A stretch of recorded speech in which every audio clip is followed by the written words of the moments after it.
Judy, you ready to go? Okay, we're gonna reconvene here. On that note, we have the next item for the interim chief executive officer report. Judy Hennig. Everybody got a copy?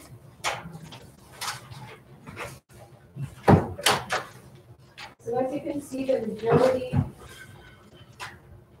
I think all of the items were completed the first stage from our office. I'll just go through the ones that we haven't got reports back yet. If they're green on both sides, that means they're finished. So, the flood remediation, I had sent an email to Zach and his crew and Peter, and I haven't received a response yet. When are they supposed to be starting that, Judy? Okay, I got a different one though. You know when they're supposed to be starting that? You know what like I said, I didn't get a response back. So I'm not sure. Zach should be back Monday. He was here last Monday, but it was such a short time that I didn't get to follow up with him. Which one was this one, China? On Mary Lewis and her remediation. Yeah. Okay, because I did stop by your house when I gave her a ride back from Winnipeg, and I stopped when they did the work there, they scraped a lot of her gravel right off of her drive back to its original state. I think it's for all of wrapping that. All homeowners? Okay. Now, something like that be covered in the reimbursed by the feds as part of remediation? Sure, I thought we remediated already. We're still waiting for the Ms. Pius Cologne letter. Nope, all we You need got it? now is her to pay for her application. That's it. Oh, okay, so now That's- she didn't pay her application. And that's it. So it's That's just what a- happens when we try to rush things and they So- haven't done their work. So it's just a matter of paying a fee? Yeah. Okay, so it should be done shortly? Yeah. Okay, we can get that done on the agenda for next week for official completion of that particular issue. That'd be good. I know I asked Shirley Lawson to work with her on that. That was Marguerite Johnson. Yeah. Okay, so if it's a staff piece, then that's great. Yeah, so We'll get it it looks done for like next week. she still hasn't paid her fee, but How much are we talking? it's $15. You know, okay, so we can do it. Fine, have to pay it, well, just to get it done. TLEC, I didn't have any feedback on that one. Annual general meeting is gonna be held in Broken Head this year at the South Beach Casino. We asked for it to be held here, but I guess the board of directors chose, Broken Head. Okay. It's at the end of, is it May? End of June. End of June. Yeah. I just saw that email last night. Okay, Okay, and oh, sorry, just on that there was note, the medicine bundle there. yeah, this is something, Lori, I guess in that discussion that they do have on that part of TLE committee, right? There's supposed to be one yet. And part of what they said was with the new amendment to the agreement, I guess we brought forward that protocol, that they wanted to do a ceremony. I don't know if it would be from our side or within the mechanism that I'll make the all request. of that, just to make sure it's done properly. And the memo to the chair and the admin officer for the election code with a suggestion for the amendment. That was regarding the Easter Holy Week, right? Yes. I believe the information on the Church of Messiah that's related to the constant agenda item is going back and forth between GP Shelley and Peter Schumer was doing work with them. Peter is just waiting for an answer for some.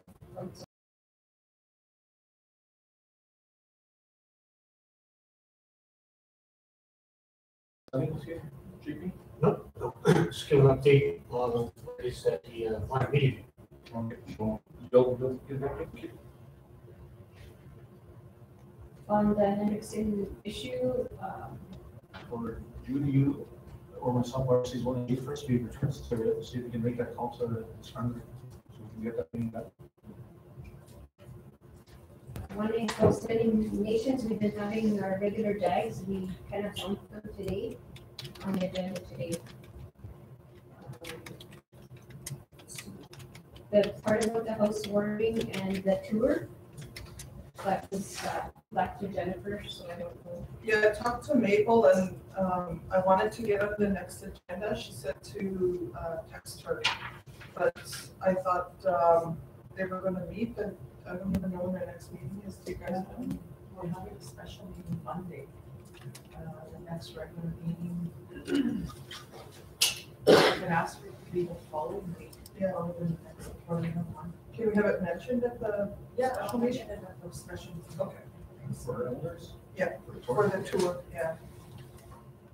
The concern about no communication, we sent out another memo reminding everybody to make sure they contact all their elders, plus the youth reps for other elder committee meetings. Just on that note, continuing, Wilson, are you getting regular communication? It's working? No, I, Okay, good. It's working, and that's it. The Veterans Hall with Gladys Thorne, that was left to Jennifer too. Yeah, I wasn't able to get a hold of her yet last week, so I'll be doing that in a couple of weeks. And actually, we're gonna call out for everybody to come, not just her.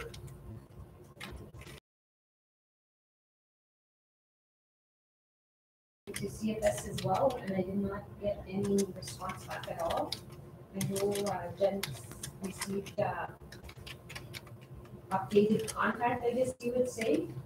I did give it to Nicole, but I know we haven't had time to even evaluate it yet. I do notice the date has changed on it to, I think it's July 12th.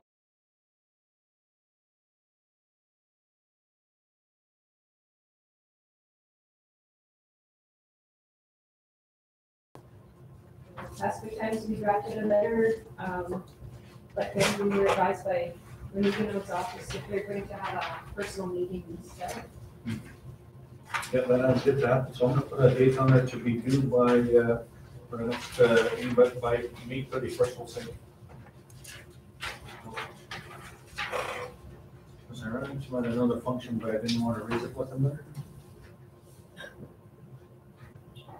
The communication strategy, we sent out the email. Nicola's been working with the other entities. We did discuss it at senior managers as well. Most people have their budgets approved for the year. And I don't know if anybody was able to come up, like I know our budgets are so tightly done, I guess, that there's no wiggle room in them. And I don't know what the response was. I was gonna ask, I know our budget is pretty well the same as last year for the O&O office, right? And last year we had a surplus of 40,000 according to Daryl's last report, but I want to get an official number on that. Yes. Budget for that time. And I believe you have graciously donated Victoria's time for us to be able to do that.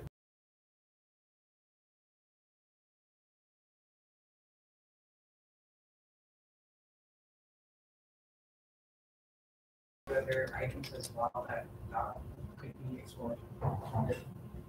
We'll meet on that. Okay, talked to Nino and John the other day. I was able to locate sheet and even to locate his committee because he would need budget, but I haven't heard back. When's the next CW building? That's the big one coming up next week. Is that you'll take a portion of that to kickstart that position potentially, and then you're going to come up with a budget for Conrad that say that the fundraiser that comes forward is hard will get a percentage of revenues with the ceiling, so that it can be paid more than a certain amount, but also a floor, so whether it's 25, 30,000, whatever, just to get them going, get that whole strategy going, because we have a lot of missed opportunity on the fundraising side. So if we can get that completed by 24th, follow up with John Judy. And then let them put on the CWO 24, so we can get it through by the end of this month. Thank you. There's Jeannie forwarded and, or actually Eileen forwarded in her home. And chief.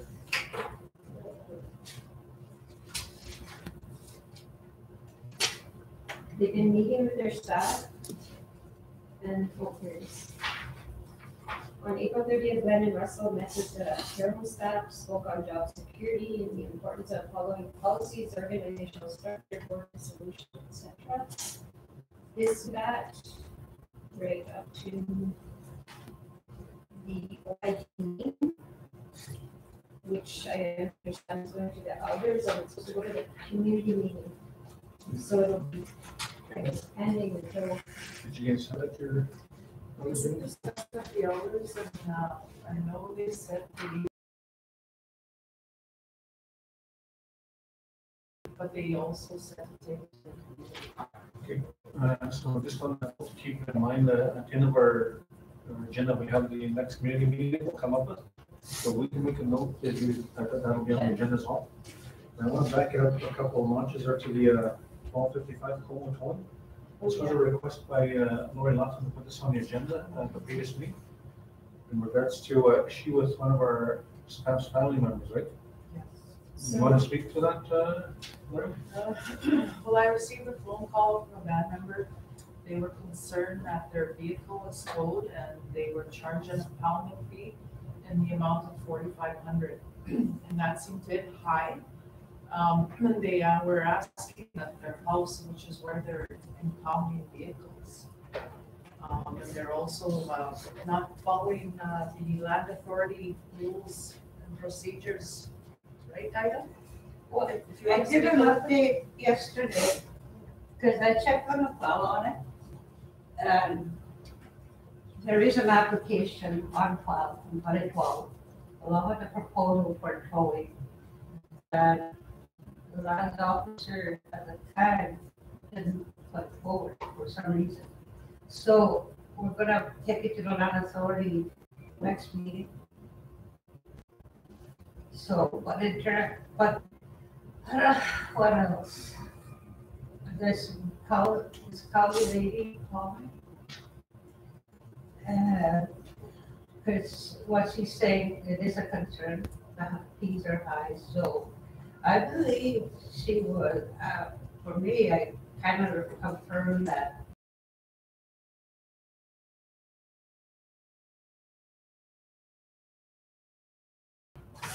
Her vehicle is impounded, and this is August last year. Now, she might be, right, I don't know, because it's been a while. But the other suggestion we made was, if you think it's excessive, go to small things, like get everything in writing. And she didn't have anything in writing. It's all verbal at home. So, yeah. Because that's a private business, right? Whatever rates they have, but to negotiate to get that sorted out. Yeah. But I don't like to say it's more of a personal matter. Yeah. At the same time, we don't want operator taking advantage of this situation, putting our members at a disadvantage, if you will. So I don't know how we can deal with that, other than setting up a meeting, calm them in, and see if we can come with a negotiated rate and informing people what the rates are, because as a person, I've never heard of someone doing that at OCM, and the rate they charge. I don't know what they charge in the town of Law. I did talk to her too, and I advised her the same thing as I did, that she should check out what they charge in town if your vehicle is stored. I think she said it was $450 a month. In the town of Law. No, here. Yeah. So I don't know I've never had my vehicle impounded, so I don't know what the fees in town would be. It is quite nice. I had my vehicle. Yeah. Anyways, we also asked for liability insurance, because we gotta have that. Because we might be liable to. That's obviously.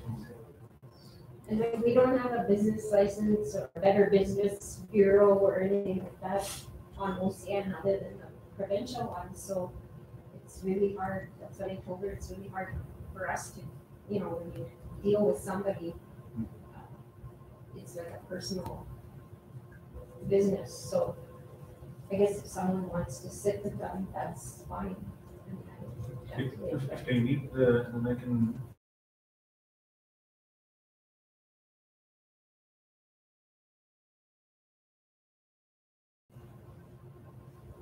they can come out of it with a fair, whatever that they need. So if you can coordinate that, Judy, and then let them know, and I'll work with them on a time to call them both in. What do you say? Okay.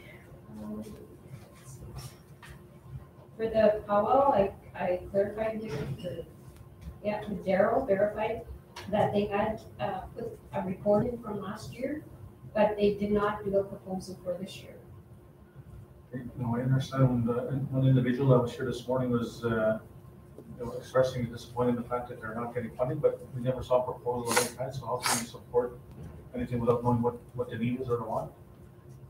We also recognize the importance of celebrating our culture and our tradition in that respect, but if they missed the deadline, everyone else submitted their proposals, right? They're the only group out of the whole submission process that didn't submit anything. So it's a matter of making sure that they're active and aware of the process. So this one, because it's a powwow, we've gone through our budget exercise. They missed the vote. The fact of the matter is, if they miss it, there's no resources, then can they do it on their own fundraising, or do we just carry it and make them aware of it next year? It's really comes down to that. Because have they ever pursued fundraising from corporations in the past? I think they do both, some years more so than others. Well, we should ask them at least to see what effort they put into it, as opposed to just coming in and expecting a contribution without not even a proposal submitted or a plan. Because what was their budget last year? About 70,000? And they had a surplus from last year, from what I understand. Nicole, do you know what that? No, I'm sorry, I don't have. Okay, just to see, so we have a background of what the, from last year. Because I remember talking to them right after the powwow last year and saying, it would be good to start getting a plan now and work with the other powwow, the big powwows in Saskatchewan, Manitoba, and try to make us regular with it. But nobody ever moved on it, so for them to come, we'll look at today and then tomorrow. Yeah, well, the cheap bingo, That might be an option as well. If there's funding to do a powwow, would we do a call out for groups to apply? We can Or is RFP. there one group, was a proposal, or is there one group identified already? There typically is. If, like when Daryl sends out the information, he puts posters, he advertises in the Tukwin and. Yeah, but I mean, they missed the boat, right? So Yeah, would so- we do another?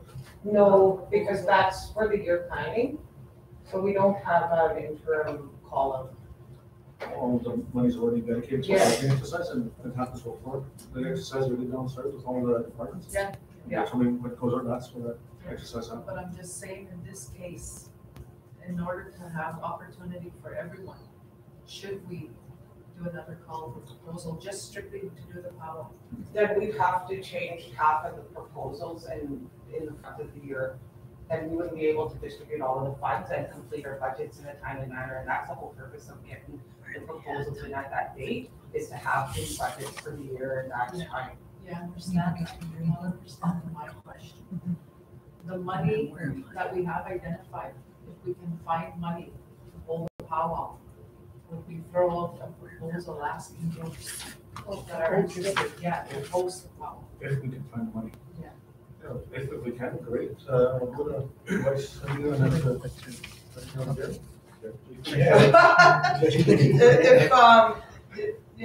We're talking about, it seems like it's hit and miss every year, whether or not we're gonna have a powwow and who's the one that's gonna be organizing it. I wonder if we should have, that as a special group to make sure that we don't miss deadlines anymore and that, it's an ongoing thing.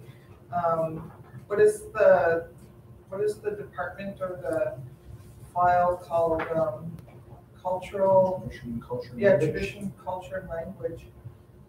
Who's under that group and should we be paying more, having more attention put on it so we don't miss this again? Lori? Early? Yeah. Yeah, going on one. Okay, no, but what I hear in that actually makes good sense because we're gonna talk about our culture and language and tradition. We should actually have it as a line item automatically every year, that a certain portion of the budget goes towards that, recognizing that it's an annual event based on our culture and tradition, different than Pastoral communities. The other possibility would be maybe to combine it with the Pastoral communities, since we're gonna have all the logistics out there anyways. So at least without, we can salvage it possibly, but let's see what it would take to incorporate that as part of that, everything that the Pastoral community does. I think in the past, it's always been a community group that hosted it, and that's one of the reasons why it's not part of Indian Days, because of Santa's running Indian Days, no, things like that. I know in the past that they asked Johnny Amos to organize one. And that came from the He's general. still involved.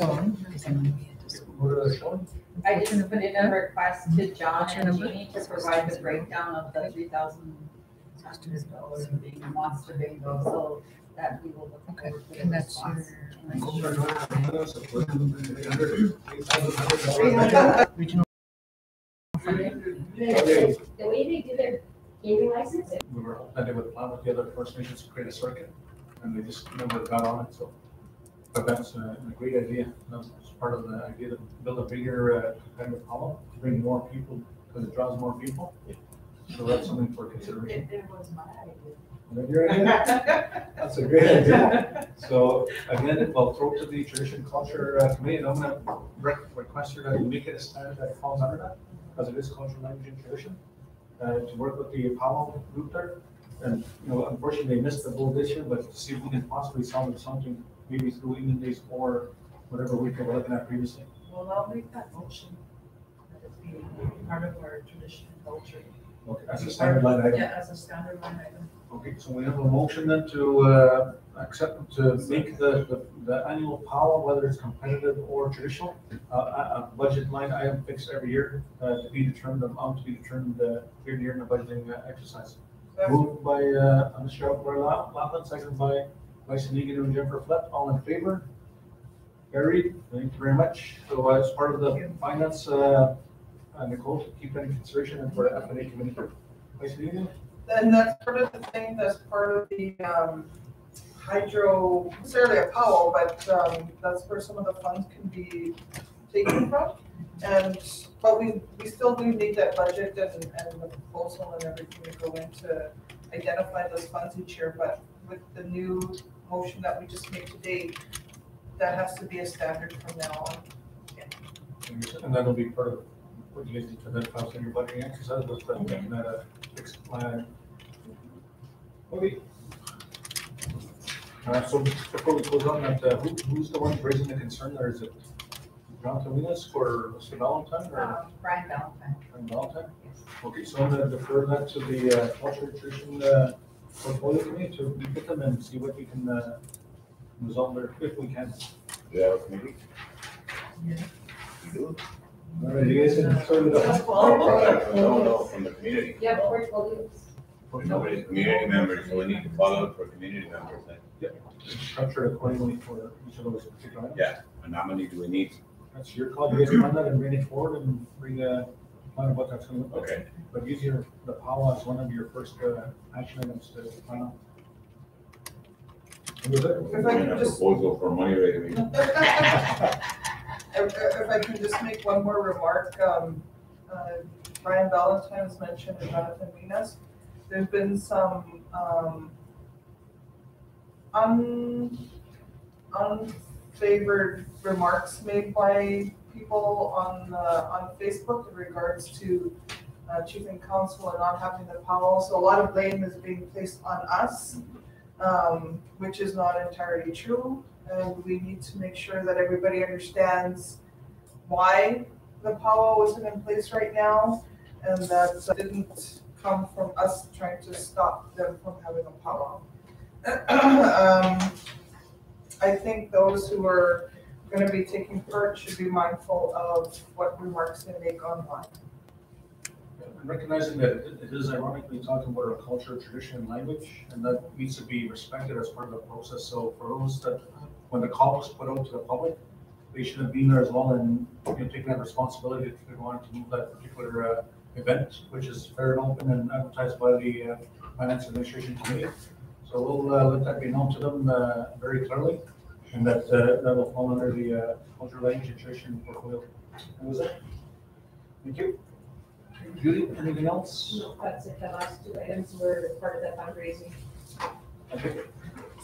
Well, with that, we have the interim chief executive officer report, a motion to accept the report for Friday, May 11th, moved by Councilor Lawson and by Vice Mayor Jennifer Fleck. All in favor? Carried. Thank you. Okay, we got the minutes. Next item, April 24, 2018. You have them in front of you. You want to take a quick review of them? Just for your information, what I do is I review these minutes with Nancy in advance of meetings, just to make sure we capture the dialogue that was discussed, to ensure we get it as accurate as possible. Everything good here? For my review, yes. Okay.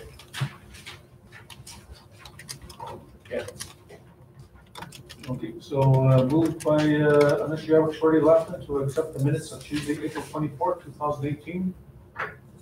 Second there, moved by Anisha JP Martin.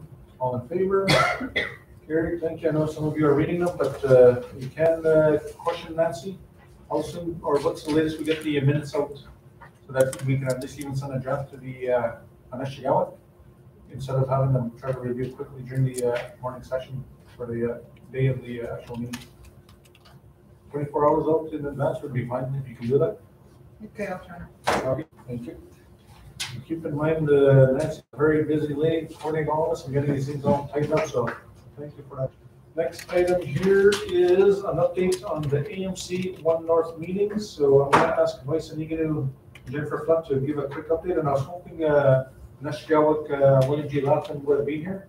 Oh, my choice here actually.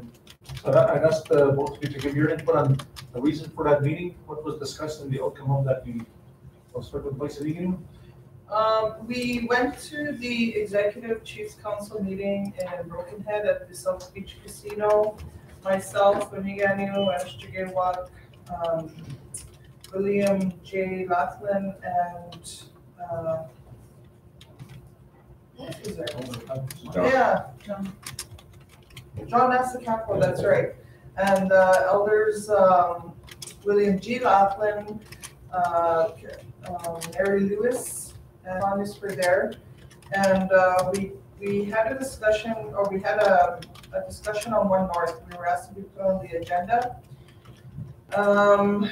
We went in there and spoke about our dislike that we're getting communicate that One North and Mississippi Rail, that Opaskwayak is being identified and singled out as not wanting us to be a part of that initiative. So we asked the Grand Chief what was going on with that file and why this is happening, and that we don't want it to continue. We want to be included, that he is our leader on behalf of the chiefs, and he needs to take that stand. We also identified our need for clarification on his role as a Grand Chief, or is he a chief, or is he a president of a company? We went back and talked about the resolution that was passed, where a response kind of gave an overview that they're going to work on it. There was no hard date. There was nothing saying whether or not they were going to solidify anything with him. So we asked that that be addressed as well. And so the Grand Chief sat and listened to each and every one of us speak, and the next one to speak was Shorty. So One North was created to save the rail, let's put it that way.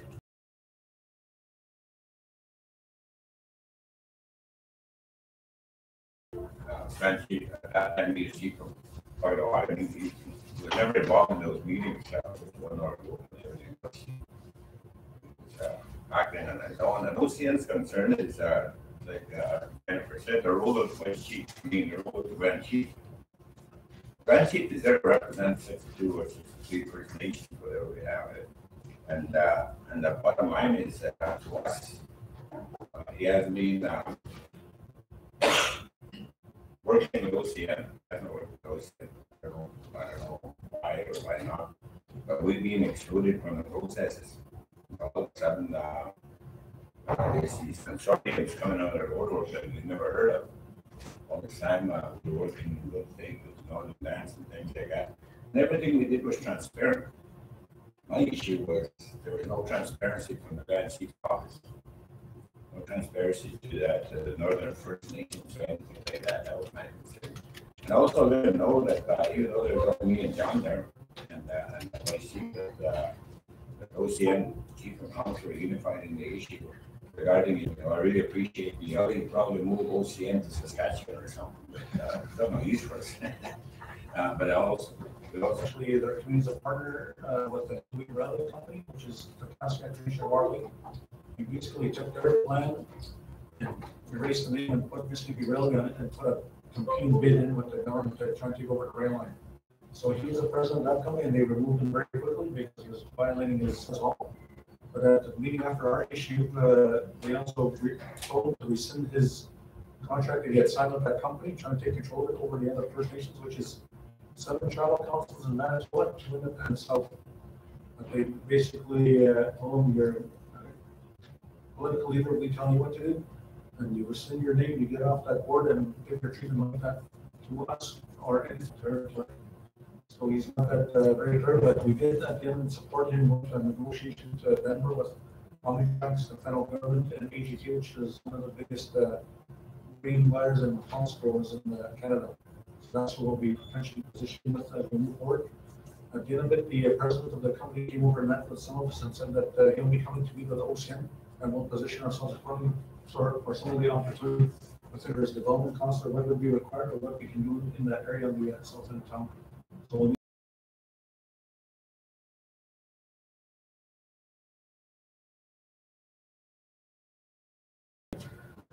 So I'm just wondering if we should also include our land protocol we recently approved. yeah, absolutely. Yeah. It's coming through our territory, that's our protocol. Yeah, we'll do that definitely for sure. And now, Katia Personius raised a good question.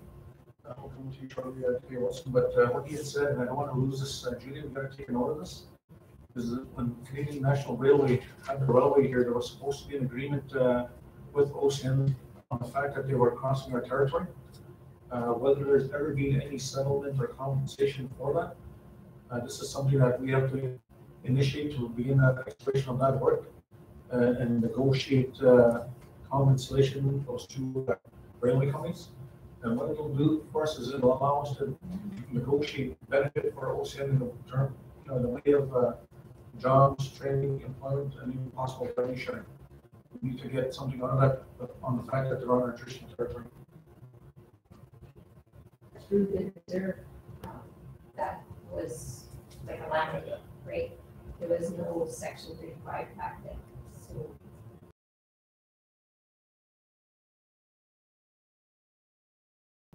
Consortium as a whole with our partners from the AGT, or Explanation.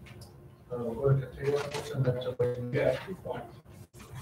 Did you get a response from the AMC? no. Second point. Yeah, the provincial government. So we'll want to initiate that dialogue to get that outside issue resolved. That was it? Yeah. In the case of the Together what we have, for researchers. In the case of the agency, he got the response, he tried to react and basically didn't say much because the elders and the sheriff that were present expressed their disappointment, made it very clear to the executive council of chiefs the feelings regarding the role and the conduct of the Grand Chief. So at the end of the meeting, he didn't end up going to Denver for whatever reason, and he's being removed off that communication file as well. So with that, that's information and really basically stating that OCN will not accept any type of treatment like that from any organization, government, or industry as we move forward, that we exercise our full Section 35 duty to consult and accommodate as we move forward. So flexing our political muscle, if you will, as we move forward and ultimately protecting our lands and resources for our membership. Okay, moving right along with that, and that's just information. Item number 2, a tribe called Red. Do we have Ron on standby? So I'm going to ask before we, how long is it? But we do deal with those issues then, so I need a motion to adjust those items. We moved by Nashagawa JP Martin, seconded by Nashagawa Ray Laughlin, that we adjust the agenda accordingly. All in favor? Carried, thank you very much. So item number 22, we'll go to Ida and Remember my name? I'm gonna bring like Edith, right? I was gonna say Ida. Okay, so item number 22, we have VCR number 18-033, Bell Canada, aerial service cable and wastewater plant. That one's just a formality, ECR, so that they can hook up to your treatment plant. You need a VCR. Okay, do we have a VCR drafted? Yeah, it should have been sent for us. That's here, do we have a VCR on the screen that we can read up for For who? the, Oh, yeah, I got it right here. number 18-033? You wanna just read it out if you don't have it on the big screen? It's basically explaining just that. I don't know if we have to go through the whole reading. It's a recommendation by your group. Okay, if we can just go to the recommendation regarding that.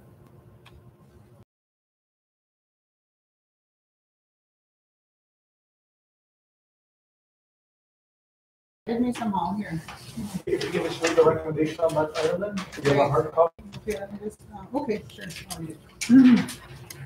Amiga and Ilumina of Nashagawa approved BCR number 18-033, granting permission to Bell Canada to place 400 meters of cable along the Umberville Road, OCN 21E, to the new wastewater plant. Okay. There's a one-time fee of 100 and. Go ahead, sorry. Is that part of the recommendation? Okay. So just a one-time fee, can't be. Really? I think we should. No, every time they come, I'll explain the method. When Bell Canada wants to put lines on our land to service anybody from OCN, they'll give us $100 for coming on. If it's a bigger project, then it's a little bit more, but there's actually really nothing in the leases or permits that.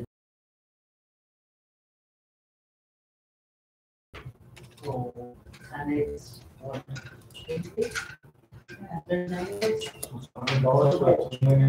No, that's just, they never used to do that. And then when Donna Baker got involved, he started paying us. They helped out, so they tried to go get, which they never did before. Okay, so spare then, what's the spare, you think? Nothing. Okay, so with that, what are your thoughts on that? Was good? Yes. Nothing, and we'll get. Also, is the ship to Simon Wilson, 121 acres. So around 30 Delta back. So, Yeah. okay, so. And I think it's with his whole family. Joy tenancy. Joy tenants with his wife. Okay, can we get the exact reading on that, research? Nancy? Reading of what? BCR number 18-034. Okay, consenting to an agricultural lease for Leonard Stanley Wilson, along with his family, Margaret Wilson, Alexandra Wilson, Sean Wilson, James Wilson, as joint tenants and not as tenants in common for parcels 2 to 10 OCN 21D, consisting of 121.335 acres more or less for a term of 15 years to commence August 1st, 2015 and terminate July 31st, 2030, based at an annual rent of $956, and that a review of rent will be undertaken prior to April 2019, and that the annual rent is subject to change. Okay, so we need a mover to that, moved by Nashagawa Laura Laughlin, second by Nashagawa JP Martin. Next item is the Cultural Traditional Camp of Prospect Educational Authority, Stony Point. Just on that note, I noticed Bev Fontaine was here earlier. Is she going to be part of this or no? I don't know if she wants to discuss it with council, but I know she doesn't want to discuss it with us. Okay, we should call her in then. Yeah, she wants to be called for 25. Can call her please, 24, 25? Oh, that's 25. Yes. But she's affected by this cultural traditional camp too, right? Okay, can we call her in please, because we want to have this dealt with all parties? Now, before she comes in, I guess, from what I understand, this becomes an issue of the irony is we're encroaching on the province's land. Okay, I said this in a joking manner yesterday, I said, well, you know, until they settle all of our outstanding PLE agreements, and we'll keep our. Okay, so when they didn't actually build it, what happened? You want to pay attention to the survey, or? It wasn't surveys, they went out and did their own survey, did their own estimates. Okay, so they didn't follow proper due process. Well, They talked to us, but they haven't built. Oh, okay. They said before it actually gets authorized by the authority. How much land are they encroaching? I don't know, corner of a cabin or something. Yeah. Corner. Is there something that we can negotiate with the province, knowing that They it's said only a no. small? Really? There's a letter attached to that. Okay. They want us to move it. Yeah. It's like There's a somebody letter on there, there, but I like, we want to put one, right? That's all. But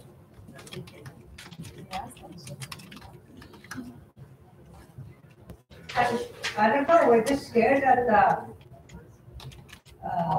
you know, charges. Yeah.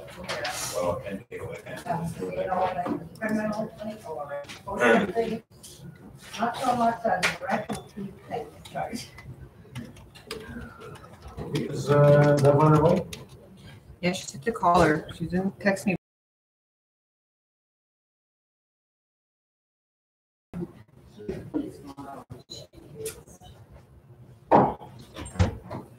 That's been an issue for how many years now? What, 5? Yeah, remember, we originally asked on behalf of our ODA, Well, I understand it. but it was to do the trail.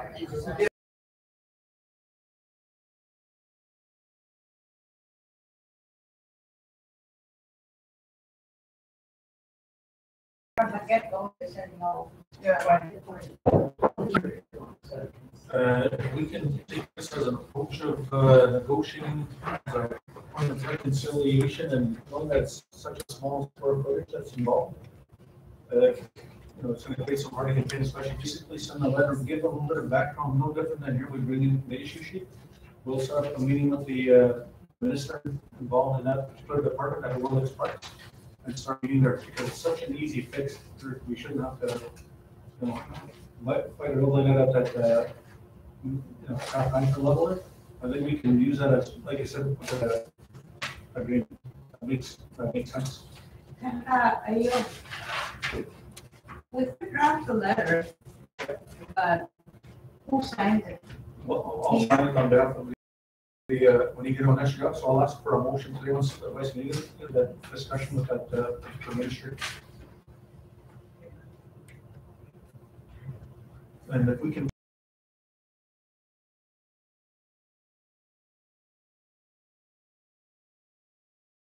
Keep component of her, she's actually called, was a letter to be developed in conjunction with Lands, OEA, and the. Yeah, we attached it with. It's actually on here, It but I is. can't get up there.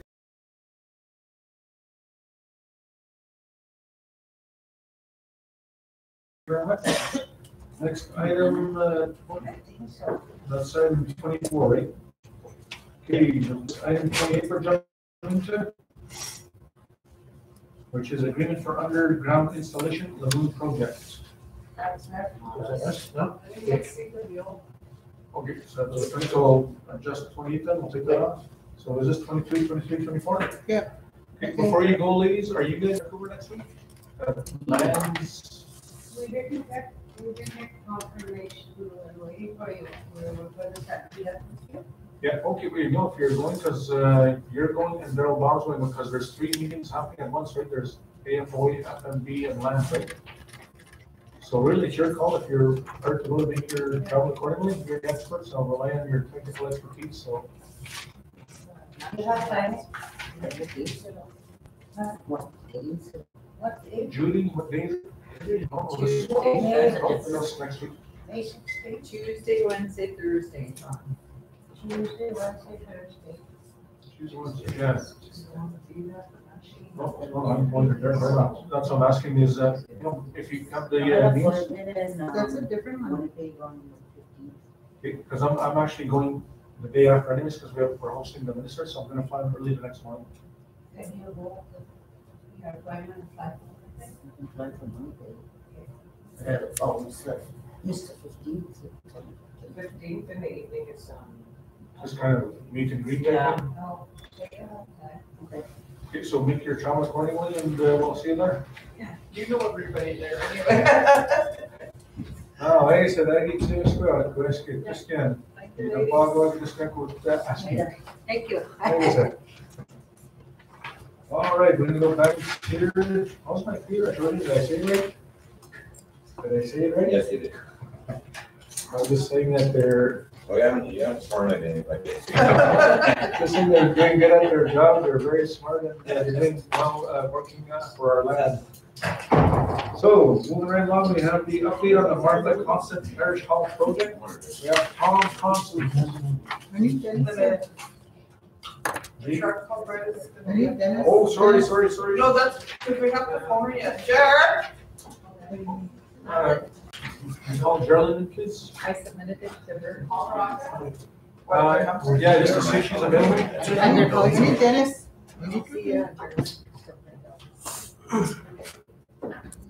He was using this, Can you call her? Okay. thingamajigger. And then we're gonna try and bring on speakerphone. Yeah, this one here, Okay. because I don't think you can call long distance from the phone. What we want to do with Rhonda here is just try to get her to tighten up that budget to see where we can shave down. And the fact that they've got us on their tour tentatively. The question being is the youth, I think we're a little bit overwhelmed by the number that was presented on the budget. But the question being is, can we draw on that crowd to bring in for the fundraiser? Yes, just join the crowd. Okay, and we'll hear from Rhonda directly that knowing her and by speaking to our roadies that they support that particular band. Oh, you gotta answer it. Press the phone part. Where it says phone, Right there, the Phone buttons. button. Hello? Hello. Hi. Answer Rhonda. Hi. Buenas. Oh, en Manoya, so we got the update for the A Tribe Called Red here. Okay. And what we wanted was an update from you because the concern last week was that the youth chief and council didn't want to take it on because of the numbers, and they felt that the draw wouldn't be there. So what we need from you is two things. One is the ability to be able to tighten up that budget.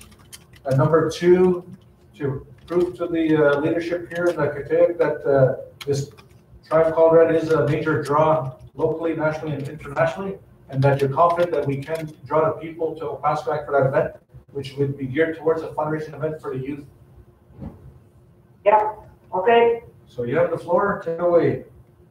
Okay. Well, the Tribe Called Red, they're just getting off. They're on a real amazing wave right now. Their music, they've won 2 awards. Every place that they've gone to perform, they have sellout shows, and those tickets are like $90 each, and people are buying their tickets. And it's not only Indian people that are coming to.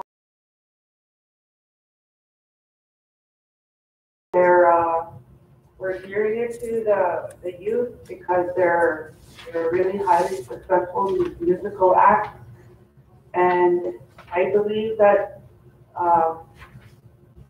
that when we hire our own people, that our youth have a better connection and what the artwork that they do. Like last year or 2 years ago, when John Anderson was brought in, I know that $70,000 was spent and only $5,000 was made. But nobody knows John Anderson. You know, the one-hit wonder. I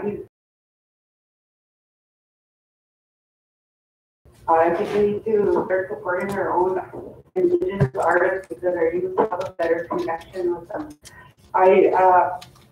I kind of put the word out here in Winnipeg that, and some of the other northern communities, a sellout crowd. I really do believe that, because they are an amazing award-winning Indigenous act. And not only that, but the opening act is the and he's the only Indigenous Canadian, the only Indigenous person in Canada to win an MTV award. He was part of that. He's part of that group. His son, the one that Taboo did a video on Water is Life, and they won an award. And Jesus is one of the guys that was part of that group. And I did a tour with him in Southern California, and I watched how he was with the youth, and the youth he really connected with the youth when he was doing his show, and he got them the youth. They were surrounding him and wanted his autograph, wanted to talk to him, and so I think this is a really good opportunity for Opaskwayak Cree Nation and the surrounding areas. The prior bands that have come there were all Muniel bands, and I don't think that like I said, there's no connection with the youth with these Muniel bands, and that's why the draw wasn't there for them. But I really do believe that when we hire our own people, our youth, especially when they're like Juno award-winning and traveling the world and selling out venues across the world. These guys are pretty hot right now. We're really lucky. We have a date, secured a date with them, and I think they would inspire our youth and give them a great time for them. Just on that note, do you have the new date there, which is July 12th? What's happening? July 12th. What's happening the week of July 12th? Anything, AFN is the week after? After, okay, say that again. July 12th? What's the date of AFN? AFN's in July 22nd to the 27th. Okay, for a ways. Okay, now on that note,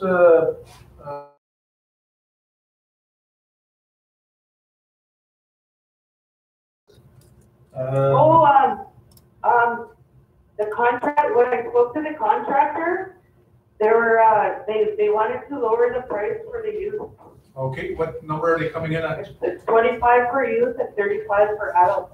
Okay, so now that's something more reasonable, because two things will happen is if you reduce it, we'll go towards more of drawing a bigger crowd, but there'll be less of the profit margin. You know, at the end of the day, we need to break even. It's simple as that.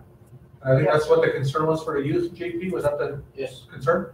Okay, so if they're prepared to do that, I know that we can draw the crowds here. Secondly, is the cost that you have, can you reduce those costs a little bit more?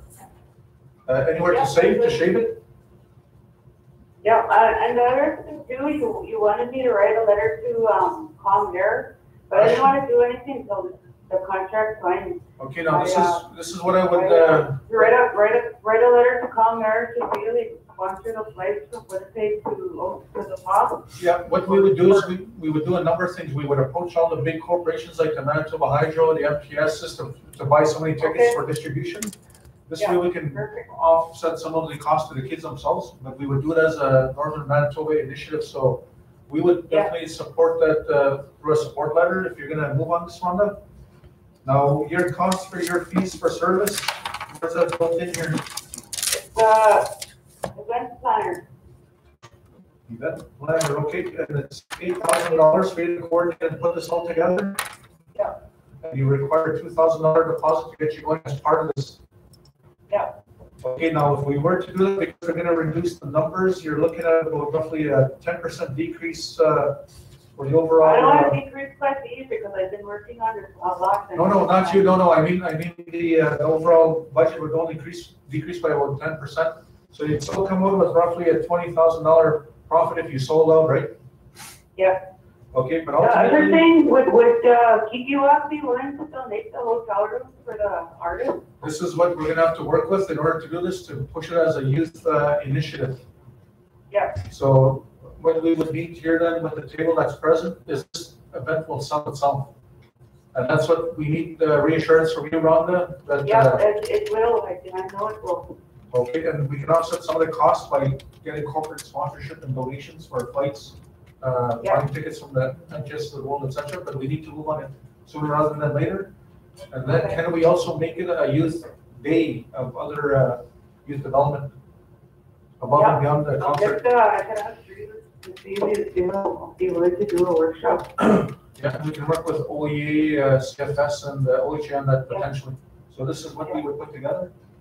So any questions for Rhonda on this? One more thing, the security, do you think, people would volunteer for that? Well, we have the crew from John Massix. We'd have to ask him about that as well. See if we can. If we can get them to volunteer and it's definitely $2,000 off the budget. Yeah, it may not be volunteer, we'd have to pay for their time, but, you know, we want to ensure that we have that so that people are paying their fees at the door and blocking any intruders. Yeah, we need, for sure, we need security there. Okay, so this is what we'll need you to tighten up. So knowing that you have that and you propose those new numbers that reduces the cost to make it more affordable for the kids. Questions? Okay. Or comments from the initial? If you don't get that kind of crowd, you're not gonna generate that revenue, that who's gonna pay for the expenses if you run into a deficit? That's the thing, there would be, but this is the question is with asking Rhonda how confident she is in selling 2,000 tickets. I'm pretty confident that we're gonna get the crowd. We didn't get a crowd for Mariana Trent or Don Anderson, and for obvious reasons, nobody knows who they are, for one thing, and they're not indigenous. Another comment, because at the end of the day, if there is a loss or risk, we would. 13 and 19, not one of the new, I tried to call red. You hear that, Rhonda? Yep, I heard. So how do you get that and start promoting them in the local radio show to pump them Yeah, up? there's a marketing campaign that I have. Okay, that I submitted to you guys. we got a comment or a question by Yeah, Katia Wilson? they have videos, like MTV videos and Okay, Katia Wilson, Where are they holding it? in the Gordon Latin Memorial Center in the arena. Oh, Because there have to be 2,000 tickets sold. Now this is the 2,000, is that how much the arena holds? That's what I mean. What is our capacity? 400? Is that seating or is that fire John code? says you should be able to put 1,500, but I don't have anything in writing to say that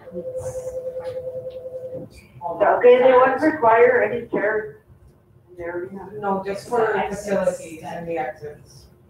Safety. Okay, this for fire code, if anything, so Yeah. 1,500 give or take. That's Okay. what John, So Rhonda, 1,500, can you do a quick calculation there? Okay, or 1,500 times,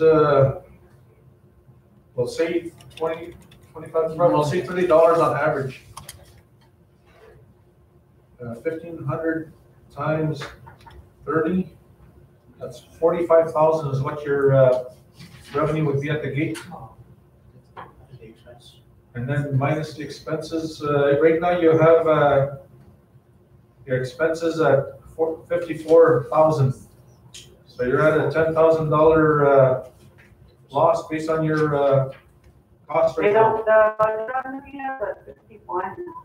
51, okay. So if we could get, if you have to pay for the hotel, that'll be 49, and then if we get the flight paid, it'll be 41. So that's the only two places to be able to save, eh? No, I could get the printing and advertising to Yeah, because you'll get it catching like fire on Facebook anyways, on that promotional piece. yeah, I'll be contacting, well, I already did already, I was kind of giving them the heads up to North Line Ford to sponsor the meet and greet. Okay, so this is part of what Rhonda's job would be. She would be putting all that together in order to make it, at the worst case scenario, a break even, but to provide something for the youth and pump it up as a, a youth promotion day of sorts with that entertainment. knowing that you're getting a world-class entertainer here. So, action on this one way or the other? Ms. Chagawa? Any other questions? No, I'm confident that they can fill the seats. Everywhere I've gone, there has been sold out shows and that continues to happen. And like Rhonda said, they're indigenous, they're played widely, and I think it'll be a big draw. So I would move to have them come. Okay, so we move to approve the, make a motion to move to have the Tribe Called Red come to the Opasko Recreation on July 12th, 2018. Do we have a seconder?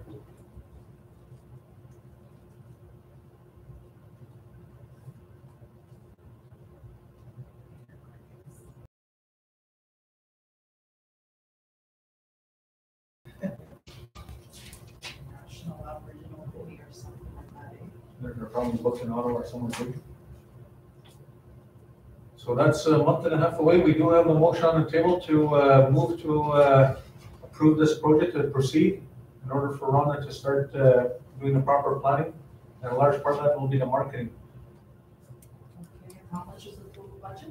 The budget, she said if she gets the sponsorship, which I'm sure we'll get pretty easily, you'll actually just be above break even by being able to sell 1,500 tickets at that 25 to 35, as opposed to 40, 15, 60 dollar range. All this for the youth, I'll second. Okay, second by Mr. Gavik, Laurie Lampton, all in favor? 3 in favor, 1 against, one abstention, JP Martin. Motion carried. Thank you very much, Rhonda. What I'll recommend is that you get that new budget with those new figures on an estimate of how many adults you think compared to children, prices, ticket prices. So we'll need to start moving on to that SAMAC. So thank you very much. Motion is carried as such, and get the new contract tightened up and cleaned up to begin the promotion very quickly. I would ask that you work with Vice Aniginu on this one. Okay. Vice Aniginu, that was it? Yeah. Okay, and then now we're gonna have to determine where does any revenues go. Gonna work hard for you guys, it's gonna happen, for you. Well, that's why we get the motion. We want you to work hard. Like I said. Okay, so here you go. We'll follow up with you through Vice Aniginu, Rhonda. Thank you. Okay, all right. Thank you for that motion. Next item, we have, I know we have Martha Constant Parish Hall project, but we do have Beth here. And without Beth sitting here too long, your item is item number 28, right? 25. Oh, for regional fund formula? Yeah. Okay, so what I'm gonna ask here again is that we adjust the agenda to jump to that item. And the question is, do we need a motion to do that, or can we just don't jump to it? No? Okay, we'll go to item number 25, regional funding formula, Wilk. Is that Wilford Bucket for that, or is it something else? That's separate. Okay, so we'll start with regional funding formula first. You have the floor. Okay. Viv, thank you very much.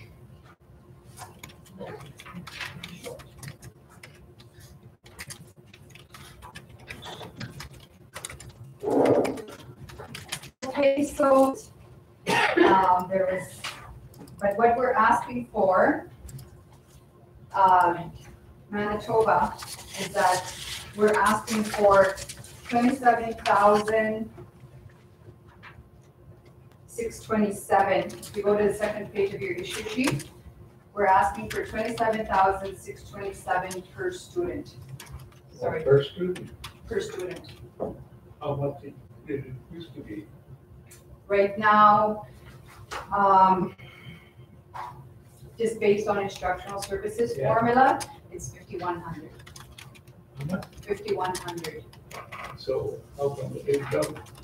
What INAC does is, they include instructional services formula, which is $5,100 per student. Yeah. Then they include transportation, O&M, and they include everything else they give us. And they come up with what they say they actually, it's about $12,000 per student. Oh, We include everything else, Yeah. okay? So back in February, there was a memorandum that went to Ottawa. Yep. And there was a certain amount that was already approved for Manitoba. And it comes up to 17,326 for 236. I'm gonna keep getting my numbers backwards. When you say Manitoba, is that for all Manitobas or just It's for First Nations? Yeah, for Manitoba First Nations that are not under Frontier School Division. Okay, that's the independent First Nations. Anyways, there's a bunch of research that's been done in the last 5 years, and we've included in the package the rationale for that $27,000 per student. Okay, it's all in there. We have all the research that that goes with our argument. And basically what our main focus on was Frontier School Division and how much they get per student. And so what is going to happen is that the plan is that every First Nation needs to take forward a BCR to Manitoba, to AMC. So all these BCRs will be at AMC, and everyone has a united approach. Their documents, we take forward a case to Ottawa saying this is how much we need for our students. And so that's why I'm here, looking for that BCR, that motion to support $27,627 per student. So there's a gap there. Right now there's a gap of approximately $10,000 per student. Okay, so that's what we're looking for. So, what about the other First Nations go along with whatever? Well, we're hoping everyone does the same thing and that submits their BCR, because it's got to be a united approach to this going to Ottawa. Like Ottawa, Manitoba has to all be on the same page. Is Manitoba on the same page or who's part of the First Nations? Well, us education directors are. The issue or the concern we have as education directors, chiefs, so there's like the executive committee of chiefs that and take it forward to AMC chiefs. Okay. Over there on that front, that is, I'll help you champion this, push it through like we did with the MF Council. So we'll prioritize this as an aspect and push it, because we're already coming very late to that Treasury Board submission. Yes. It's me. Yes. When does the cabinet stand, Shelley? When do they rise? For out of the cabinet? In June. Okay, so we need to move fairly quickly on this, because once that happens, it becomes a fine session municipal. Yeah. What about Medford? What's their position? Their position is that they, so, but it's up to AMC chiefs and the executive chiefs to take it forward and push it and get it approved. So we have the recommendation for a motion on this. Can I get a motion moved by Neshigawak William Lashley, second by Neshigawak JP Martin, all in favor? Carried. Thank you. Yeah. So at this point now, like I did my work with the directors and I'm not accepted. Greg Halpro from Cross Lake was accepted, so he'll sit on that task force and hopefully they get the work done. So I'm going to kind of be out of the loop now. Okay, what I'm going to ask on that indirectly is if you can participate indirectly in those meetings, and I'll support you wherever I can to make sure we push this. Whatever means you need to let us know, and I'll work with every step of Williams. Okay. That was it. Yeah, I guess, you know, from your side, when you can ask the executive chiefs. There's supposed to be 2 northern people sitting on that task force, and so far they only selected Greg Halpro. So maybe you could ask, you know, what happened, who is identified for the second seat. Okay. Early next weekend, we'll make that call to some of those executive members, and we'll try to get that moving. Well, we will get that moving one way or the other. Okay, Because I know our name, you know, my name went forward for OCN to sit on there. Joe Martin? Just for the second page, 27,627 minus 17,346. Comes up to 10,281. Yep, so is that what we're getting now? No, Or that's how much 17,000. we're short? Okay, 17,346 is what has been approved through memorandum of cabinet. Okay, and the 10,000 is what we're short. Yeah. Any other questions for Bev?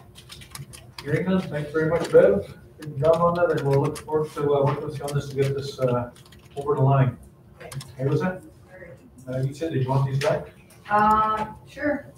I have that other issue, so I'll have a look at.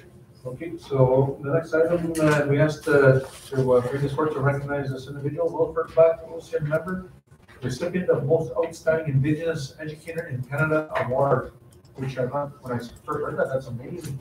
So if you can speak to that, what this is about? Okay, yeah, so Wilfred called me because he's going to be one of our instructors in our BABF program this summer.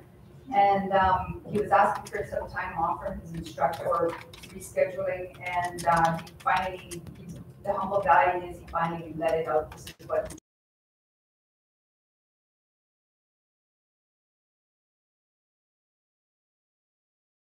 Edmonton on July 12th. So as a group, our BAB Ed team said that maybe we can organize something just before he leaves on his doing his last course load here, and we can let you know what we're going to, probably, just like a little dinner, and we let you know when it is, and you could I actually recommended we send someone from our leadership to that event as well, just to show our postcard, because that is a very prestigious award and acknowledgement. So I'll see if I can get tickets to it. Okay. And if we can, then I'll defer that to the two portfolio holders to see if they can go on behalf of the leadership. So let Edwin and John ask you to see if both of them are available, at least one at the very minimum. Okay. Sounds good. Okay, the other one, the number 27 is, I'm not sure. Sorry, we'll go to a question from JP first. So with 25, does she need a motion or is that just for information? That was just for information. For Wilfred Bucket? Yeah. Okay. Okay, 27 I think is also ours. Yep. Is that an invite for leadership for them to come to the office here in the president? Okay, so and so those students and staff and community members from there are coming here. There's 15 of them that will be arriving at OCN on Sunday. We have our bus going to pick them up, and so they'll experience the great ride to OCN. But anyway, the kids till Thursday, and so we have a whole activities, planned for them. But I think on the Monday morning, we're asking that we bring them here, introduce them to leadership, then give them a tour of the community, and that. On Monday. Yes. What time can you bring it here Monday morning? I think it's on the schedule for 10 a.m. Because I have a meeting with UCN starting at 10, but I'll push that back a bit in order to accommodate them for at least half an hour or so. Yes. Okay, so I'll recommend that I'll put a note out, Nancy, to all the reaching out to show up in their finest garb, and that we'll welcome them with open arms and we go into the chambers. That would be really good. Katea? How many are there? There's 15 of them coming. 15. Yes, students and community members. So the ones you brought lobster back last fall, right? Yes. And had the lobster feast, that's cool. Very good. Thank you. Okay, anything else? I think that's it for me under education. Okay, thank you very much, Jeff, for that. Was this a side question here by Vice Deacon? What was that? Mr. Bennett. She's here on Tuesday. Okay. Like I said, that is it. Leave, let's.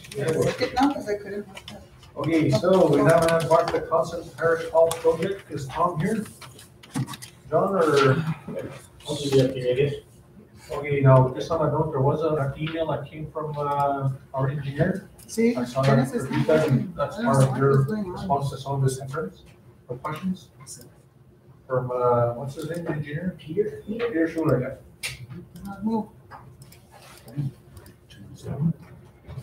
This is why I want to be up there. Did you bring it up on the big screen? Oh. I look for that guy wearing that funny jersey there. Congratulations on your team's fine performance last night. They did very well. I'm very happy for them. Even though I'm a Detroit Red Wing fan. Now the Jets have to knock the lights off their high horse. Well, Las Vegas Knights. Okay, this was John Robert. But we're up to the next one. Oh, it's way up here. Hey, better, just so you know, we're live streaming everything here, so. Yes. I'd like to sit in just because we use the facility for a classroom. Okay. Yeah. You use a facility, this one? Yes, Okay, pretty good. because we were running out of space at the high school. Okay. And we have the grade 4 class coming in with Mrs. Cable, is that her name? Yes. Came in and sat in and participated in part of our meeting this morning, so it's very nice to see them. So if we can encourage your classrooms that they're more than welcome anytime to come in during our scheduled meetings. They're welcome anytime. Is that before? A lot of fun. Oh, yeah.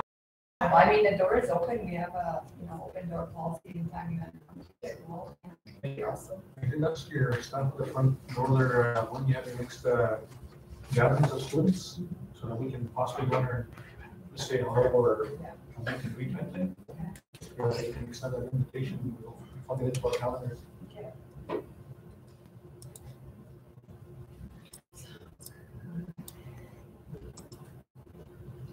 So the Las Vegas Knights. First home game. Green Vegas. Yeah. Saturday, Winnipeg. Right, Mr. Laughlin? Yes. Are you what? You mean they're in Winnipeg on Saturday? They're in Winnipeg on Saturday? What? Excited. Yeah. Yeah. Somebody email on that, that's possible. We'll wait for a response from Ben to present you from the NRC. Okay, thank you, Dennis.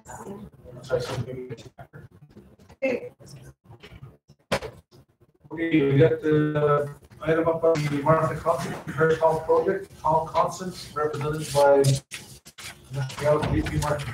Construction of a new building to replace the Martha Constant Parish Hall. Tom had advised that he did some preliminary work for the plans to replace Martha Constant Parish Hall. On March 26, 2018, Tom Constant Jr. and Cynthia Young met with myself to discuss on me for helping them write a proposal for the construction of a new building. The proposal is 1 page in length and includes a budget for phase 1 and phase 2 construction. See attachment page 1 there. Anglican Foundation Church required proposal, and page 2, Church of Messiah Parish Hall project.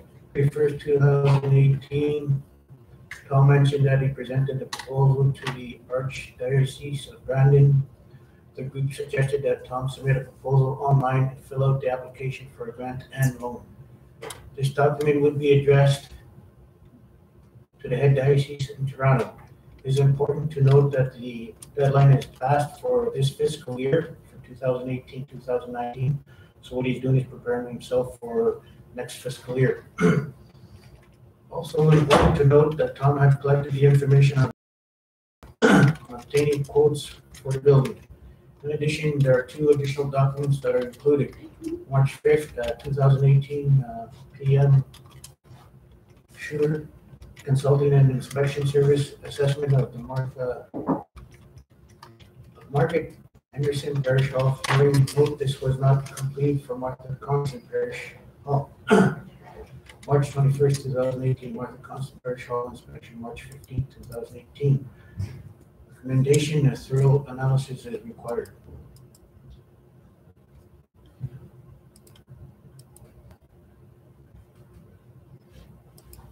And I guess that's just the emails going back and forth. This one is the one I think that needs to be read. Yeah, this is the one that came from the engineer, right? So I have some questions. Can you read that out or please? Sorry, questions here. Right there, that's what it says, so I have some questions right in the middle. Right here, this right here.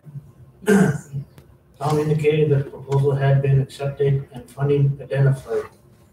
That's not true entirely. He has to, like I said, go online and fill out the application through there and get actual quotes on the material and all the costs. And then I guess the diocese in Toronto will give them to share how much, and the rest will be coming along with funding to secure for construction in the future. $50 per square foot is beyond the capacity of local contractors, other than utilizing them as subcontractors under the direction of the general contractor. Tom indicated that he had approached several local contractors for pricing, but without having a design finalized, it is impossible to have the accurate quotes. Was this intended to be a simple project done by local contractors?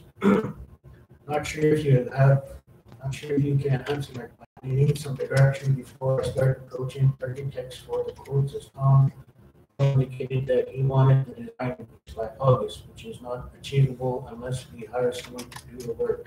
And basically, you helped them prepare a proposal to submit to the for a shortfall to fill that gap. Yes.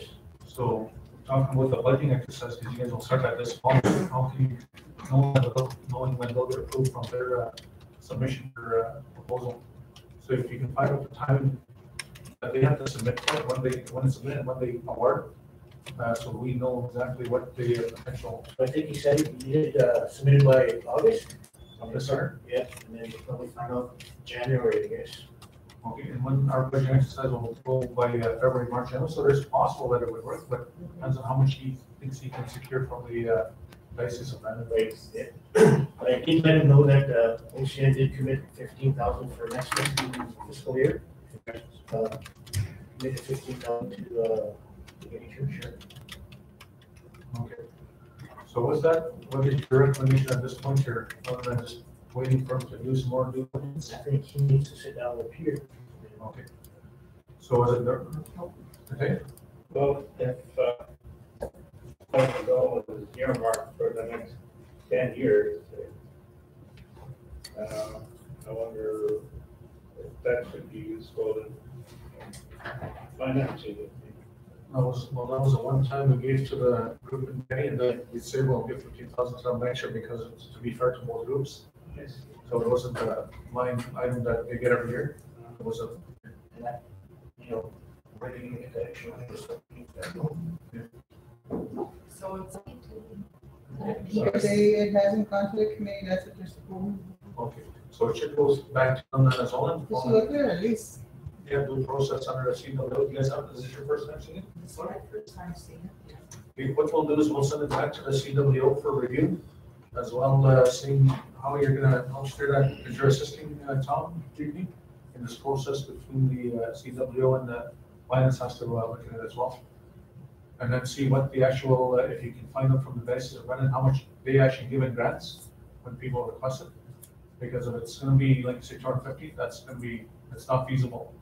So you have to see what's doable and looking at whatever they're trying to repair. That is it. So it'll be a work in progress. Your deadline is in August. So we can steer between them and go through the proper channels with CWO. I look forward to your support with Tom on that.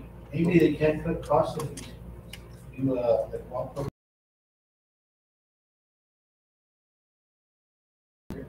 Somebody wants to do volunteer work there for their time as contractors.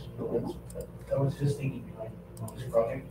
There's some conceptual drawings on your desk, too, on your packages. Sorry? There's some drawings on your packages. Okay. Just have a look. I like the idea, just my concern is the funding for. Was this even part of the community plan with all the other projects? Sure, you should be ahead. Okay, so it should be, and it comes back to where does it sit on the priority? I do remember last year when we went to the church there and we were talking about parties.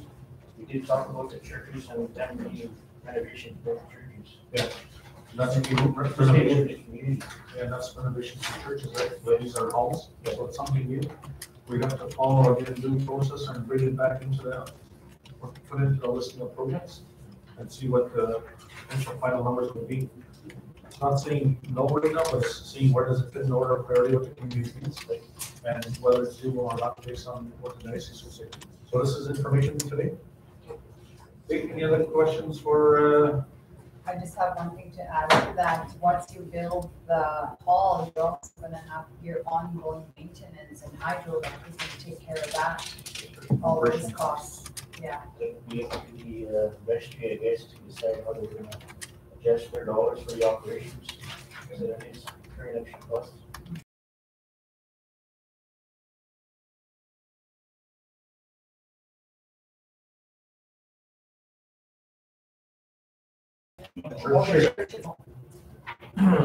they have to be part of the comprehensive community plan process as well. So we can see how much Explain to me, it should be attached to the existing church right now and be just on one level. Okay, so we'll leave that to you to handle it and move forward. It should be attached to the existing church right now and be just on one level. Okay, so we'll leave that to you to handle it and move forward, JP. Okay, was that? Any other questions? Hearing none, we'll move right along. Okay, we've got to pop it on the backside anyways. So 15-minute break, finishing up.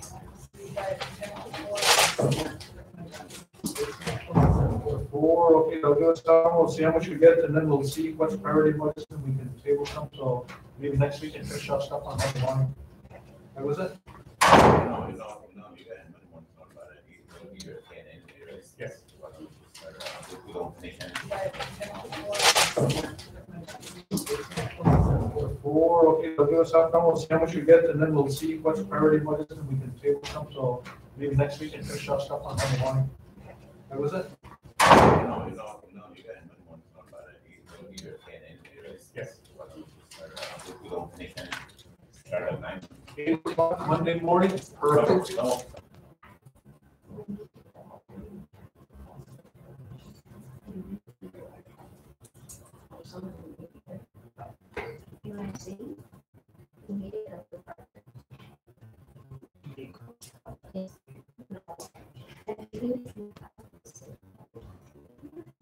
It's like one house. That's not good.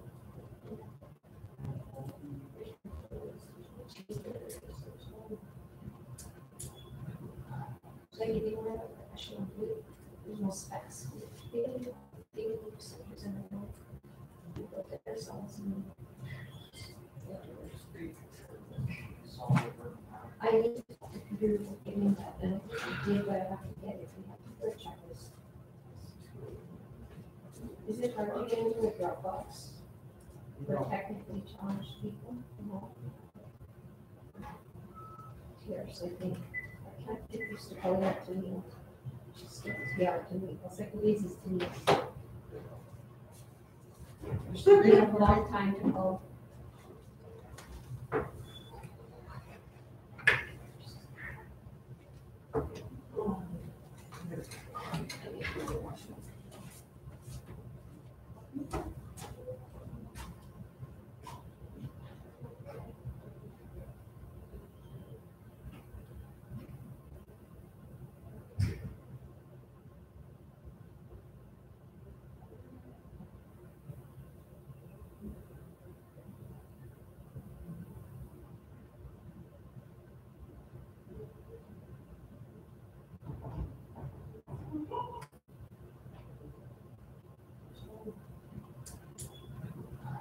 Like you didn't have a professional blue, there's no specs. They didn't do procedures in the note. We built it ourselves and. I need to talk to Peter, giving that, and did what I have to get if we have to put a checklist. Is it hard to get into a Dropbox for technically challenged people? No.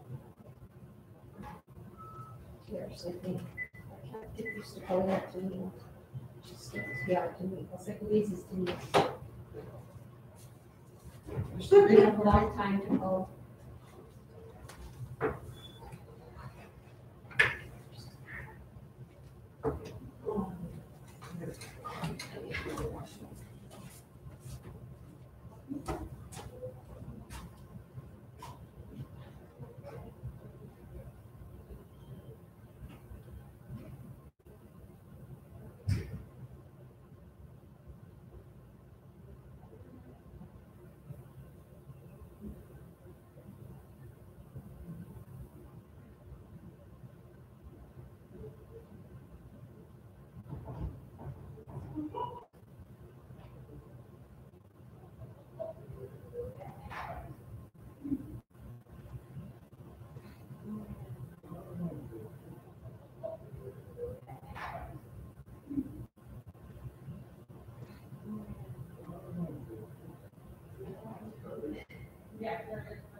It's a long day.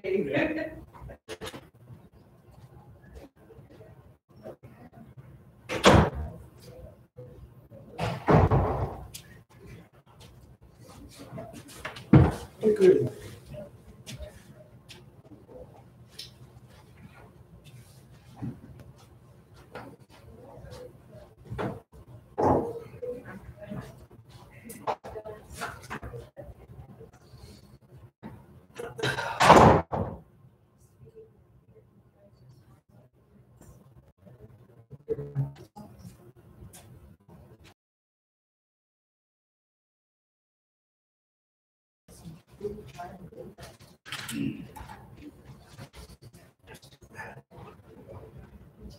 These sketches for the workshop.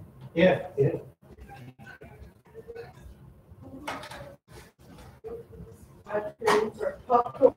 We can pay bills online and just have it just completely taken out. For sure, but You can grab from the side.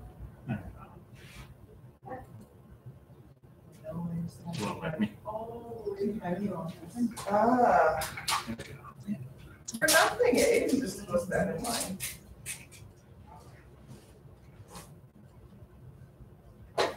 I just hit that taskbar at the bottom. Taskbar at the bottom. Oh, snap. This is, I know. It's good. It keeps going. Yeah.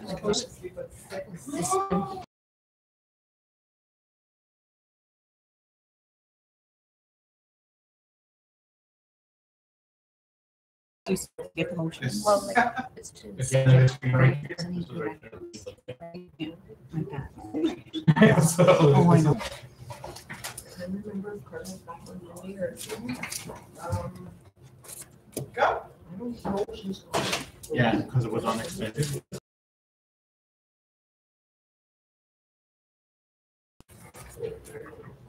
Read it. You can assist them and I'll get that signed off. I know what she did.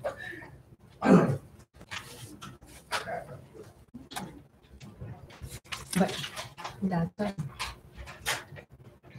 we do, that's why we're seeking on an island. Like we bring them. Yeah.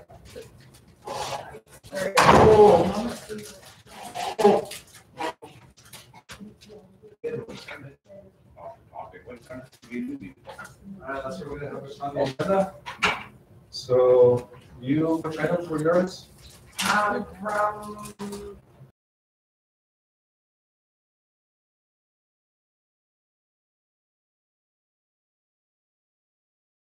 Well, the one progressing would probably be 16, that it should be official. No, I'm saying, No, we're going to 17, we gotta do deals too. Yeah. Okay, running things like that, and maybe if I can, I'll try and get in touch with Alex and Andy. He's still involved in that, okay? Well, I guess there's two things here. One, there's a medicine bundle for the Creek Avenue that you need to run. Yeah. But there was also talk of a medicine bundle within a Pascack itself, and that's the one that. Well, for 35. Potentially, or even a Pascack itself. Was there one, because I heard. So that's just information.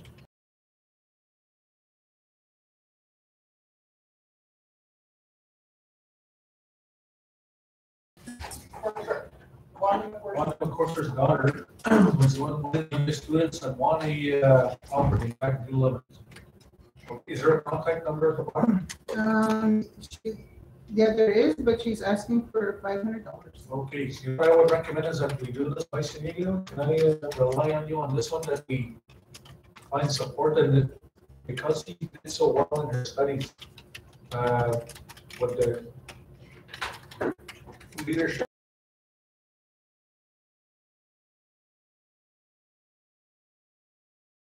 So if we can I get a motion to provide with 500 from the overall budget to move it? So moved by Mr. Alcoy Lopez, second by Mr. JP Martin. All in favor? Carried. Thank you. Nancy, can you better today? and just see if we can get that process for her, what date?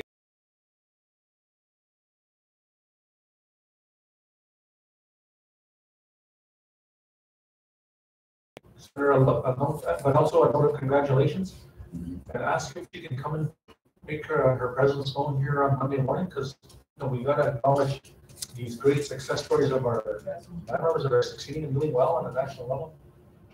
And that's it. Thank you very much.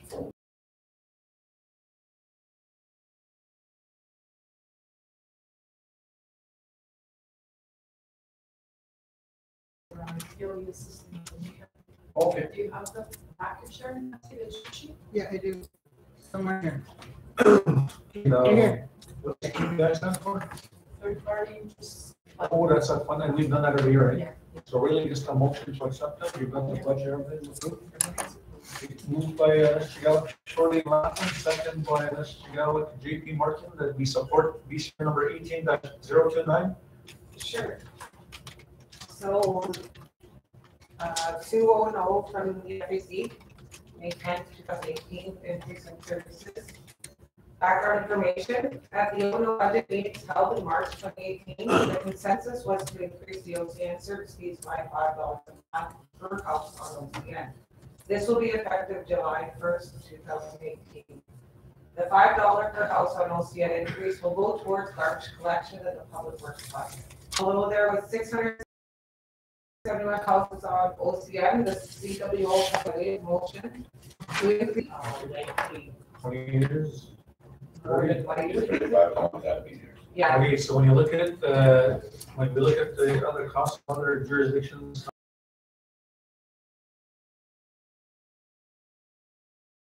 minimal increase to offset some of our services to provide quality service for our membership. So you can see some of the improvements being made to the garbage bins today. Now we committee moved by JP Martin, second by we'll go with Vice Negative to adopt the recommendation. All in favor? Carried. Thank you. Question, did it go to CWO? I actually followed up with some CWO reps and also finance, and it was presented by finance to the CWO committee. So it go there. We were supposed to meet yesterday, the three of us met, we didn't have a forum, but we reviewed this and we were okay with it. All portfolios met yesterday. Right. And it was also at the budget, when Harold presented the budget, that's when he presented that information. So, it was mentioned to myself that it was presented at the CWO budget, and that's when it was approved. So it's all done according to due process. Okay, and that'll be a good comment to send to the GM to send that to the CWO committee. Now, because I noticed they're fixing up the garbage bins, which has already started last week. We've also got plans for each household to have a new garbage can. Very good. Excellent. Great job. There's improvements in the works. Okay, so items number 8 to 15 are going to be tabled until Monday morning. Now we do have items number 16 is what you want to break off the beverages dividends. So Nicole, go ahead.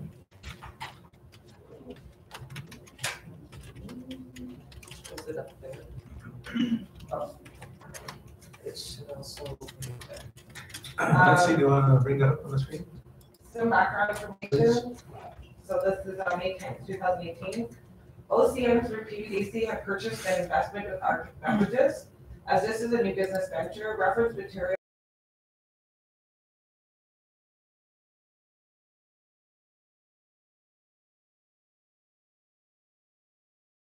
$1,000 dividend issued in 2017 by Task LP.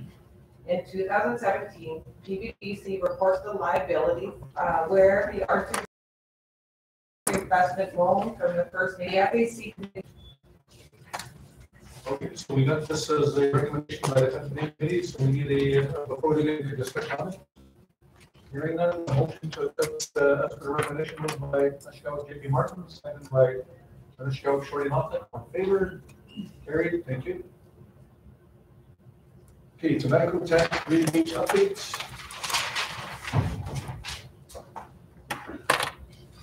In December 2017, OCN provided the retailer Family Foods with a 5% rebate based on the amount that OCN received from the store only. This was to be a test project until March 31st, 2018. It was meant as a sign of good faith, which may also lead to other economic ventures. The issue is tobacco tax rebate to vendors. NCN has now requested an extension of the agreement and an increase to their service. And it's not keeping on with the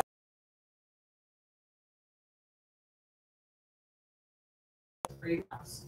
In 2017-18, it was open for 3 months. Although these were the same rate, Family Foods is still new and still developing their customer base.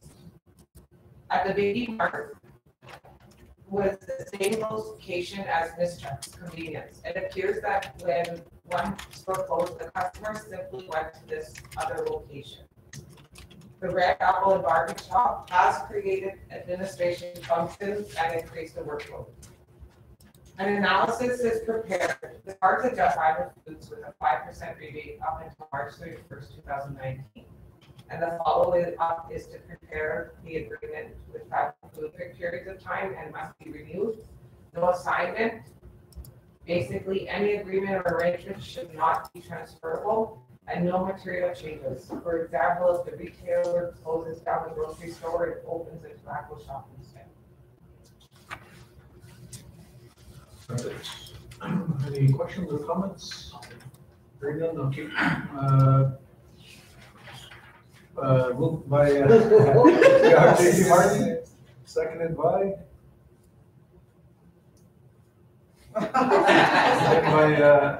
Vice Dean Jennifer Flood, all in favor? On this, we do have one small business potential operator inquiring about if we're going to approve this. That's our interim social manager, Louise Conklin, her husband, inquiring about wanting to pursue a license with the tobacco. They had a higher rate in mind, but with this, is this only going to be specifically for that store, or are we going to provide that to others? This is specifically for that store, and if we're going to provide it to others, we should bring that dialogue to this table. Okay, so what we will do then, when they inquire, because they asked me what the outcome was, I said they hadn't dealt with it as of lunchtime. So I'll tell them if they want to come and present, they can present their proposal at the next council meeting, correct? Or do they go through FNA committee? It should. Yeah. Okay, so if he comes, I'm going to direct him to your table then, and we'll go from there. Okay, was it? The other ones haven't inquired, the Red Apple or anything like that? Not at this time, but I believe that was what some of our PVDC operations might inquire in the future. Keep in mind that at the end of the day, it all comes back to the same pot anyways, so it doesn't matter if you do it tonight or not, because we're going to get it back anyways. The question in the case of the floor space downstairs was that it helps that business build up its customer base to get to a more stable position. So I like the fact that you've given them 1 year with the same rate and get a 1 year tracking to know what the real numbers are as they grow in the establishment. Plus, we make more money on the renting of that space to them than we ever did operating that store. So that's the nice thing about it. It helps set some of their management costs to keep them operating at a functional level, because they said they're going to be in a investment situation for 3 years, I think, before they get out of get into a break-even point. So we got to support that in order to support ourselves through the lease. So it's to our benefit. And at the end of the day, we can determine whether we give that to whoever we want in order to make it right. So this one is a strategic, beneficial decision. That was it. So thank you. Okay, we have information on Leonard Sumner, Aboriginal artist. This was an email and text put out by Mr. Dale Knudsen. He's not sure, but in the request for that information, do we have it there? Okay. What this person is doing is because he's on his way to Thompson, he's got a gig up there, so we had contacted OCN to see if he could come and do the same thing here. My first question is how many people use CDs today? Because he's trying to sell $1,000 worth of CDs, and that's what I asked Dale. Is I said, can you just have him? We pay him $500 because what are we going to do with CDs when no one even has a CD player? You stack it up beside my 8-track. So that's a question. I don't know. Like when I go see an artist and they're selling CDs, if I like them, I'll go and buy a CD. I still have a CD in my truck. 12 years old. But Okay. that's how they make their money, boy. Yeah. CDs. Okay, and you know, the comment being that it's good for our youth, do we have a budget within the youth, budget, JP, for stuff like this? We do, activities and events every month, so what the junior chief and council said is that they would, sponsor 500. Will cover costs through junior chief and council's, I guess, budget, but at the same time, Shorty had told me that OHA would contribute $500, that you would drop to OCNCFS and also, we, okay, cover the remaining costs, and if that happens, then your chief council will be reimbursed. Now, this gentleman's coming through, will be coming to us in an area on May 16th, next Wednesday. So, at this point, can we go down to the recommendation, please, question, or? No, I got a comment. Yeah, we talked to, OEJ and also, they'll talk to OEA, CFS, and they're all in the country. I talked to Ron Thompson regarding the issue of the venue. They're busy, but if this gentleman is here the night before, we're not gonna cover his cost for traveling to town. Ron said they can give him time between 10:30 and 12 Wednesday morning. Which In venue? the school. Okay, is that what you're looking at, a morning session, or? Well, we're just looking for an audience, make sure, just to ensure. Yeah, that's an option. My concern, like, I had a concern about, not so much about, bringing the gentleman, but the cost about like, we have an evening show, and who's gonna show? So that's how I wanted to capture an audience. And this presentation is geared towards the youth in our community, what a better place than the school. And they're able to accommodate us for the 10 o'clock or 10:30 appearance at Oscar Office. They have the students there. Okay, so with that, you've got the work in, you've got some potential organizations to contribute to it? Yeah. So with that, we have the recommendation, so I need a motion to approve this based on the information provided, moved by Nashua J.B. Martin, second by Nashua Corey Laughlin, all in favor?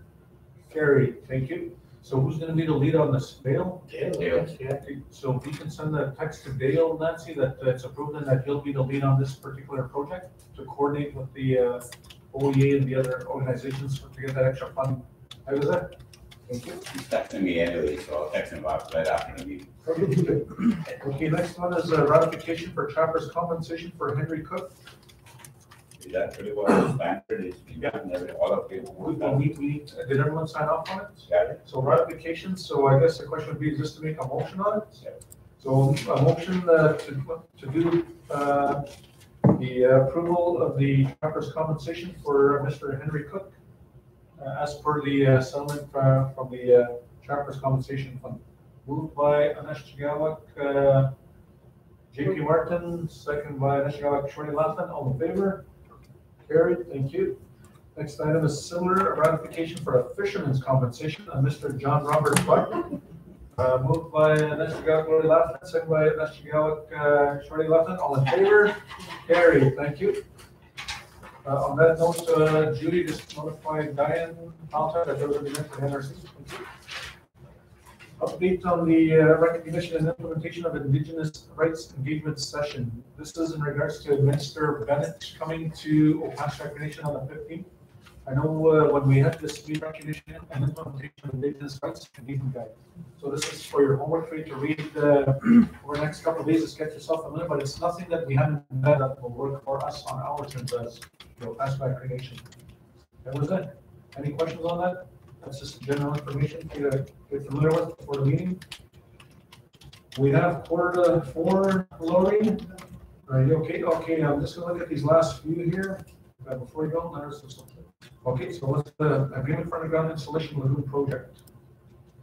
This is by you, Lori? Yeah. Okay.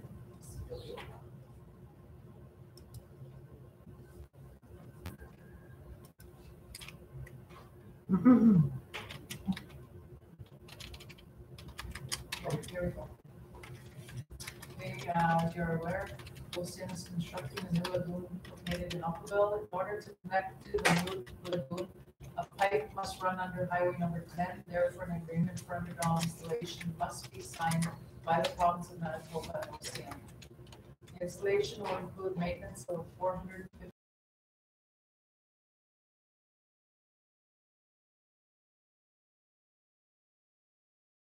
limits of and across provincial trunk highway 10 make connections on the east and west sides of the highway.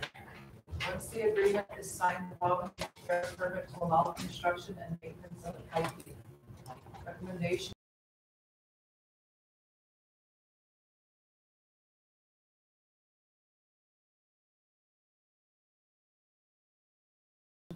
I guess that's gonna be encasement pipe, not. Yeah, sorry. That's Monday morning then. So, yeah, so we'll reconvene, we'll take the rest of these items for Monday morning. Julie, there's nothing pressing? What? Nothing else pressing? Okay, so we'll finish all this business off on Monday morning. That was it. Okay, thank you very much. With that, I'm gonna ask, Mr. Lori Lofton to, close off this meeting with a closing prayer, please.